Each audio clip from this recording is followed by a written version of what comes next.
मान लीजिए कि ये हमारी रिवर है और ये है वाटर के फ्लो का डायरेक्शन, वेलोसिटी ऑफ वाटर। अब boat is send across the river with a velocity of 8 metre per second. So boat को रिवर के अक्रॉस सेंड किया गया, मतलब सीधा ए से बी तक वो गया। कितनी वेलोसिटी से? यह है वेलोसिटी ऑफ बोट, कितना? 8 kilometre per hour. If the resultant velocity of the boat is, ये है वाटर के फ्लो की वेलोसिटी। अब आपको वेक्टर तो पता होगा, हमको रिजल्टेंट वेक्टर पता करना है, तो हम क्या करेंगे, जहां पहला वेक्टर खत्म वहां से दूसरा वेक्टर शुरू, और रिजल्टेंट वेक्टर होगा starting point of first vector to the end point of last vector. ये पहला वेक्टर था, ये यहां से शुरू हुआ, पॉइंट बी पे खत्म हुआ, और पॉइंट बी से हमने दूसरा वेक्टर शुरू किया। ये है starting point of first vector और ये है end point of last vector. ये हो गई वेलोसिटी ऑफ क्या boat with respect to water. उसने क्या कहा, रिजल्टेंट वेलोसिटी कितनी मिली आपको?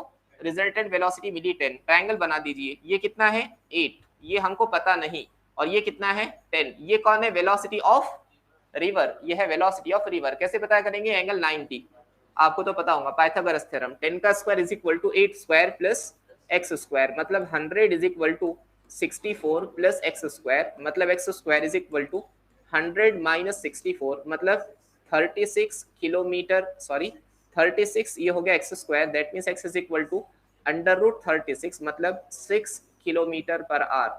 तो वाटर का स्पीड अगर 6 किलोमीटर पर आवर है तो उसका रिजल्टेंट वेलोसिटी 10 बनना पॉसिबल है।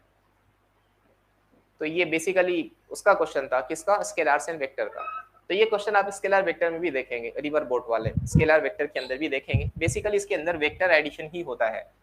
और दूसरी बात, अगर हम बोट को इस डायरेक्शन में मूव करवाते तो रिजल्टेंट वेलोसिटी ज्यादा होती है, बोट की वेलोसिटी ज्यादा होती है।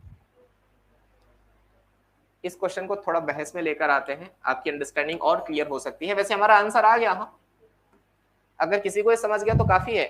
इसके बाद की बहस आपको समझती है, बहुत अच्छा, समझना भी चाहिए।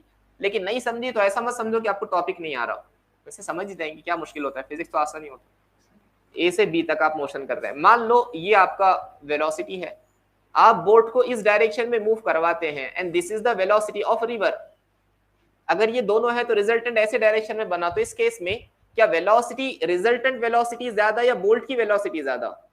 बोट की वेलोसिटी ज्यादा होगी, रिजल्टेंट वेलोसिटी कम होगी। यहां की क्वेश्चन में क्या दिया उसने? यहां की क्वेश्चन में दिया रिजल्टेंट वेलोसिटी ज्यादा, बोट की वेलोसिटी कम। रिजल्टेंट कितना है? 10 और बोट का कितना है? 8। मतलब ये इस डायरेक्शन में मूव नहीं कर रहा, इसका एंगल कम करते करते ऐसा भेजो। ऐसा अगर भेज देंगे रिजल्टेंट बनेगा ऐसे। ऐसे केस के अंदर बोट की वेलोसिटी हो जाएंगी कम और रिजल्टेंट हो जाएगा ज्यादा। इससे भी आप समझ सकते हैं कि वो स्ट्रेट लाइन के अंदर मोशन परफॉर्म कर रहा है।